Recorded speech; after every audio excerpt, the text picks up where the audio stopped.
नंदुरबार जिल्ह्यामध्ये आरोग्य व्यवस्थेचे वाभाडे करणारी एक धक्कादायक घटना समोर आली आहे। गर्भवती महिलेला चक्क बांबूच्या झोळीतून 8 किलोमीटरचा जीवघेणा प्रवास करावा लागला। अक्कलकुवा तालुक्यातील केवडी गावातला हा धक्कादायक प्रकार आहे।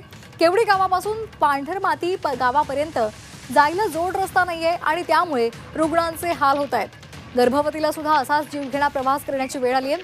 मुख्य रस्त्याला रुग्णवाहिका उपलब्ध असल्यामुळे गर्भवती महिलेचे प्राण वाचले असून तोपर्यंत मात्र स्थानिकांच्या मदतीने झोळीच्या सहाय्याने या गर्भवतीला मुख्य रस्त्यापर्यंत आणण्यात आलेले आहे।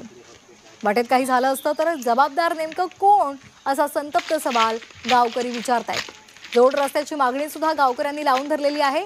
गर्भवती महिला आणि नवजात बालकाची प्रकृती सध्या स्थिर असल्याची माहिती डॉक्टरांनी दिली आहे।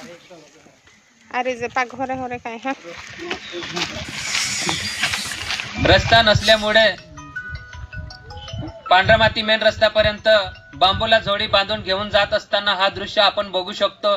भारत स्वतंत्र होऊन सुद्धा 75 वर्षे उलटली, परंतु आदिवासी भागामध्ये आतापर्यंत ना रस्ते ना लाईट ना कुठलाही विकास आतापर्यंत झालेला नाही। आपण बघू शकता आम्हाला पीएचसी ला जायला 10 ते 15 किलोमीटर गाठावा लागत असतो। आतापर्यंत कुठलाही विकास म्हणजे आमच्यापर्यंत पोहोचला नाही।